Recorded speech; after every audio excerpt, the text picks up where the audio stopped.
Hello, welcome back to the kitchen table. So this week's theme at training is going to be forces. Two reasons for that. So first of all, I don't think any of us are active enough in the forcing position.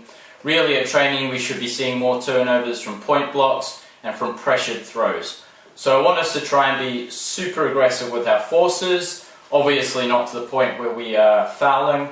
But I want us to get really mobile and try to actively get blocks, almost take it, to the extreme, and then try and tail it back a little bit this week. The other reason is that if we can learn to apply good forces in training, it's just going to make us better throwers, better handlers, and that should help us all develop in the long run. First of all, I want you to read the links that I'm going to post, so a little bit of homework there. There's a forcing document. It will take you through how to set a good force, how to approach the force, how to physically move when you're in a forcing position, thinking about the breakdown of stall 0 to stall 10 and what you should be doing throughout the stall count, and also your priorities in the forcing position. So which throws are you trying to pressure, which throws do you need to stop? And that all changes depending on your team's forcing strategy.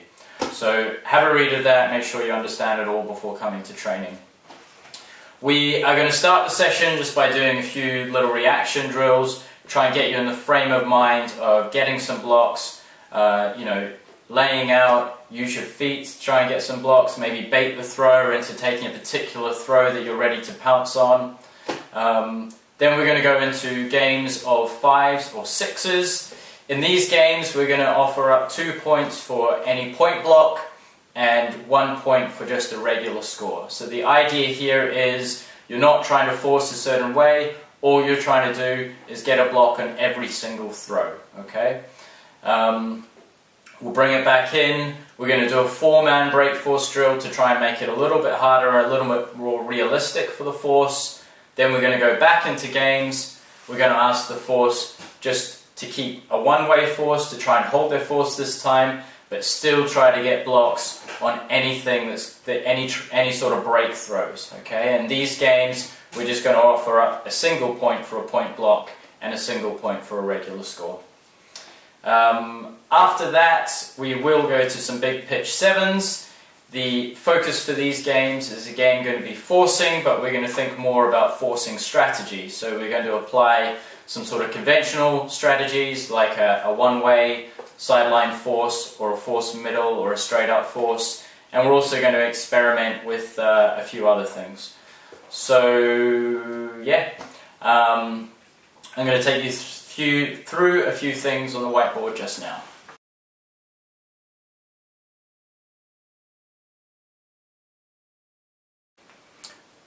Okay, so I want to quickly show you first of all why I don't want us to cheat when we're doing forces and break force drills. So if we can imagine first of all, this is our direction of play on the field.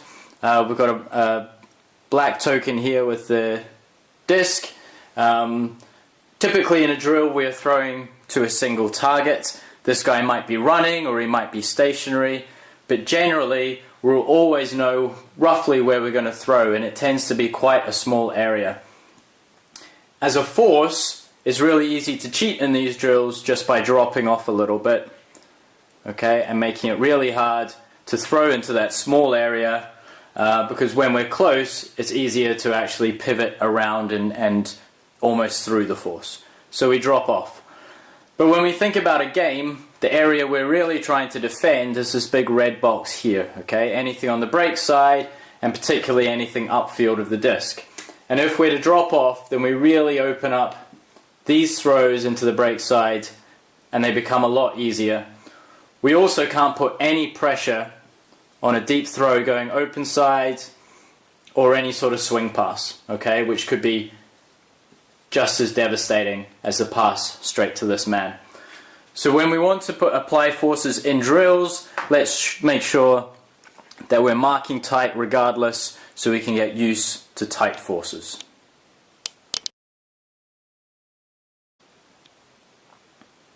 Okay, next I want us to think about how our force might change depending on the position we are on the field. So here we have a sideline force going one way.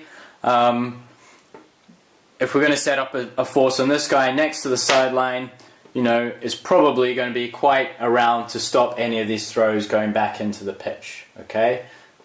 Possibly somewhere between IO and around, because the break side is quite large. As we move across the pitch, you know, it's going to change. It's going to be almost changing on a gradient. So middle of the pitch, maybe a little bit more IO. Towards the sideline, we're getting a little bit more around the front. And when we get all the way across the sideline, it is a straight up force, okay?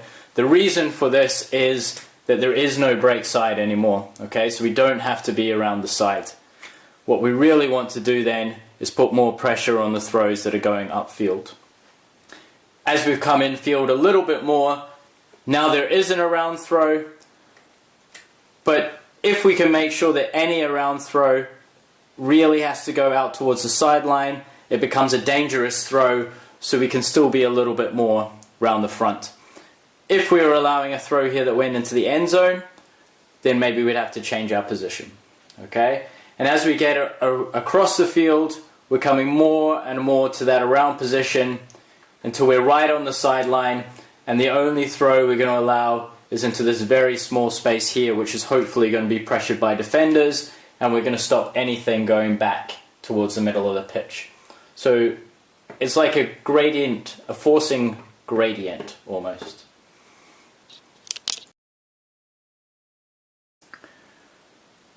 Okay, this should be a scenario that's familiar to most of you. This is sort of how we all learn to play defense in the first instance. So here we have a yellow disc, we have a black team on offense and a green team on defense.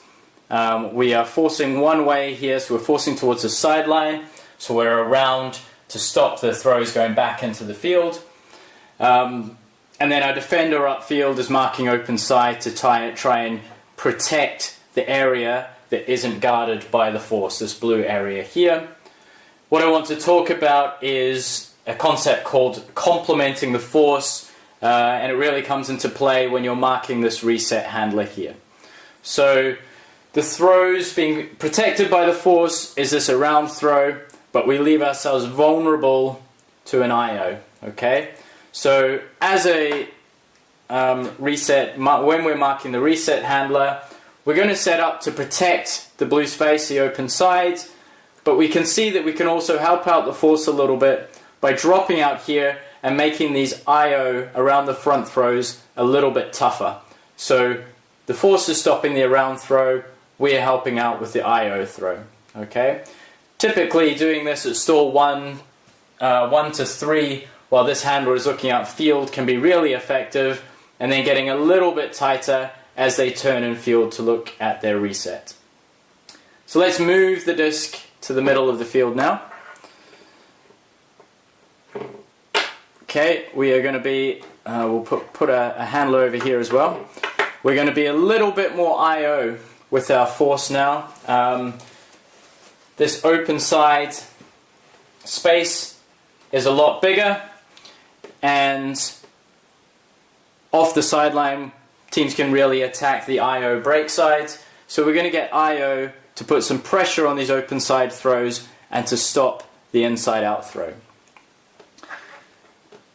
As a handler mark on this side now, there isn't really any need to drop off to stop this IO throw because it's covered by the force. Okay? What the force has left vulnerable is this around throw, either to the handler here or to a cutter in this upfield space. Okay? So what we're going to do is complement the force who's stopping the IO by getting in a position to stop the around or stop the reset. Let's get the disc all the way across to the sideline. And now we still have a force, one-way force, but of course at the far sideline we're going to be straight up.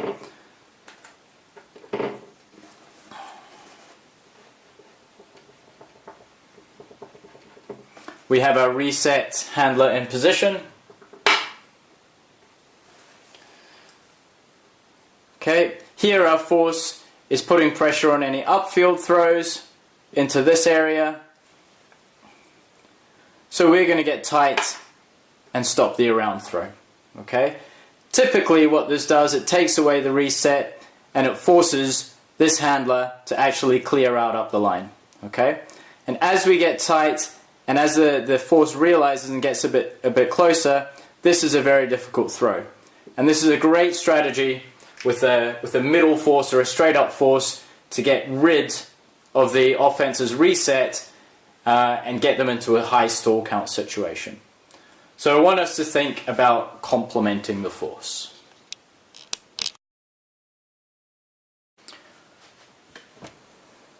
Okay, so I've set up a 7v7 force middle situation here. Again, black is on offense, playing a sort of horizontal stack, playing this way, and we've got green on defense. So with force middle, we are allowing throws to the middle of the field, this blue box here. So straight off here we have a force which is sort of IO towards the middle of the field. We have handler marks complementing the force, so stopping the around throw in this position and trying to stop, help out on the open side in this position here.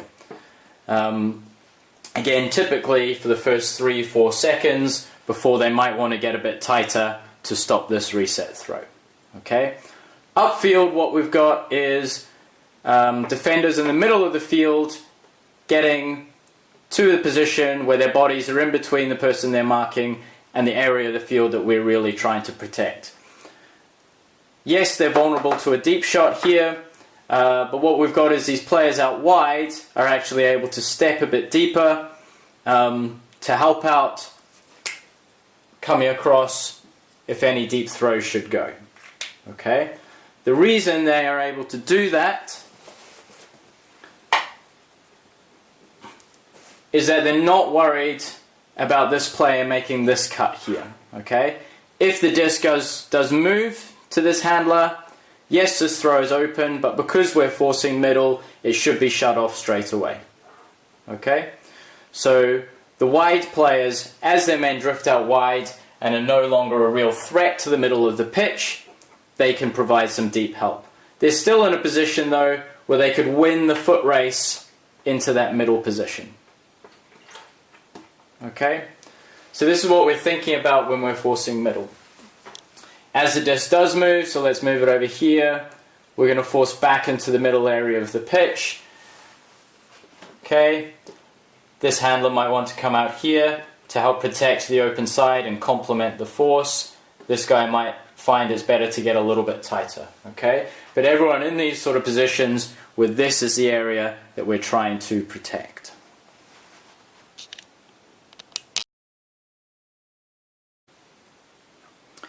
Now we're going to look at a straight up force. So forcing in the middle of the field, straight up, right in front of the thrower, trying to stop any throws upfield. So as that thrower pivots and moves the disc, we're coming across a little bit and basically moving across in this plane to stop upfield throws. Okay? As defenders upfield, because there is a lot of pressure around the front, there should be a pressure on any deep throws, on any hucks. So we really want to all be underneath and not allow them to get into these underneath areas. We know any throw that goes deep will be pressured by the force and we should have a good shot at it. The vulnerable areas here are these throws that go around the force into these positions. Okay? And that's where our handler marks come in by trying to complement the force and coming out and applying some pressure there. Normally with a straight up force, you know, we are again trying to contain, trying to stop a deep game. We don't mind the disc going backwards or sideways too much because we're just going to come and put our straight up force onto that. Okay? So straight up forces, handler marks drop off to protect the around throws, everyone else mark underneath. The only time this strategy might change is if we had a really strong wind. Okay, we'd often do this with the strong wind going this way. All right, we want to put lots of pressure around the disc to stop teams hucking so we can get short field turns. What we might do as well is actually tell everyone to force their man underneath. Okay? Try and force them to take on these difficult, smaller passes that are into the wind, that are going in between our handle marks there, and try to get some turnovers in this space rather than allowing them to play huck and D.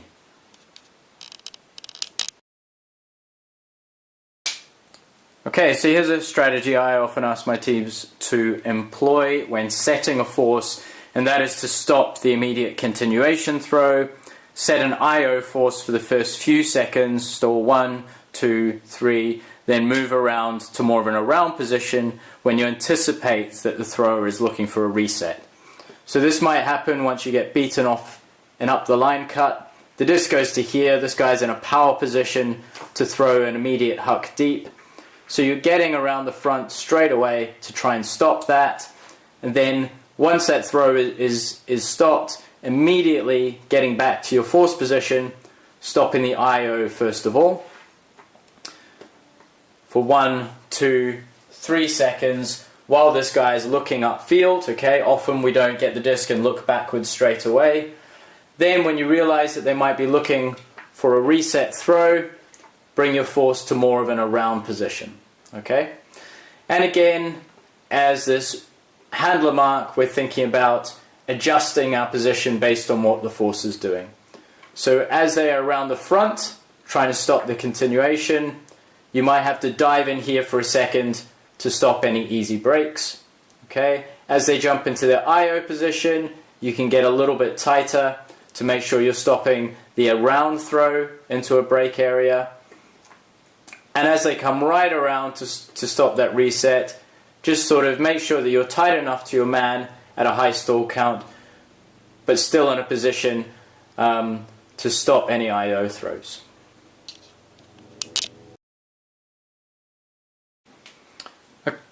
Okay, we're going to look at some unconventional forcing strategies now. This one's called Tiger. Some of you might have played it before. The idea here is that some teams really like to swing the disc across the field and then gain continuation or throw a huck off of a swing. What we do is we generally apply a force towards one sideline. Here it's this way. But once we get to that sideline, we're going to go straight up on them and just stop that continuation throw, stop that huck, okay, in the wide third of the pitch.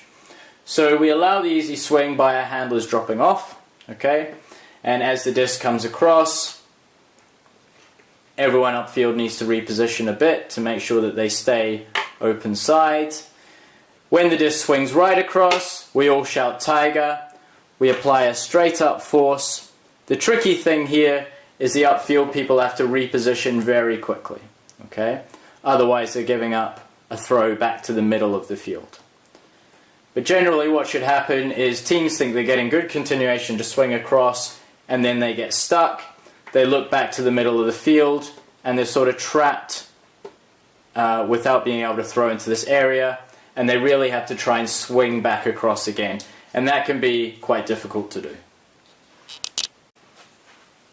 Right, the next one here is called switch.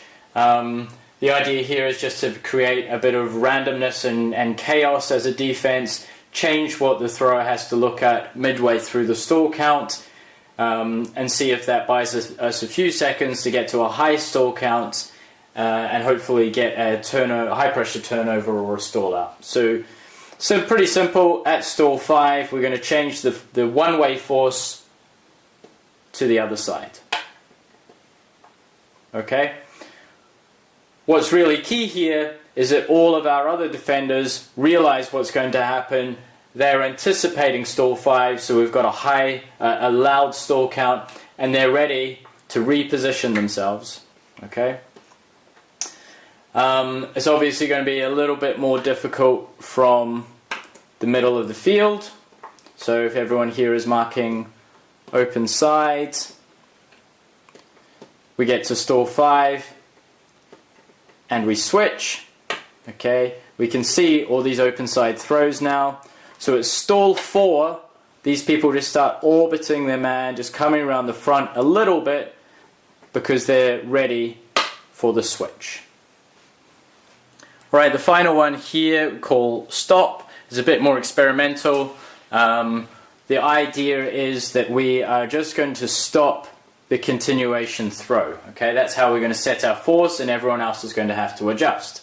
So, for instance, if we have an up the line cut, the disc goes, this guy's in a good power position to send the disc deep, so our defender is going to catch up and apply a straight up force. Okay, everyone else on the field is going to have to reposition themselves a little bit just to stop any other throws. Let's put that back. If we have a swing pass to here, the continuation is to keep the disc swinging, so we're going to stop the swing, and then everyone on the field is going to reposition themselves to protect the open side. If the disc comes back, the continuation pass now is to go up the line here, so we're going to stop that, and we're going to end up forcing back towards the middle of the field. So again, everyone changes where the open side is and gets the other side of their man. Alright? It's a bit like the way if you've played Fred Zone, it's the same idea there, where you're always trying to force the disc back to where it came from. It's going to be a bit more hard work upfield and a lot more awareness just to check back when the disc moves, see where it's moved to, and try to reposition yourself. I'm not sure if it's going to work as a strategy, but what it will do is make us sort of more aware of where the disc is and what our position is. So as a training tool, this should hopefully help us a little bit. Okay, so that covers just about everything I wanted to go over. Check your teams for Wednesday, think about your own personal goals, and see you at training.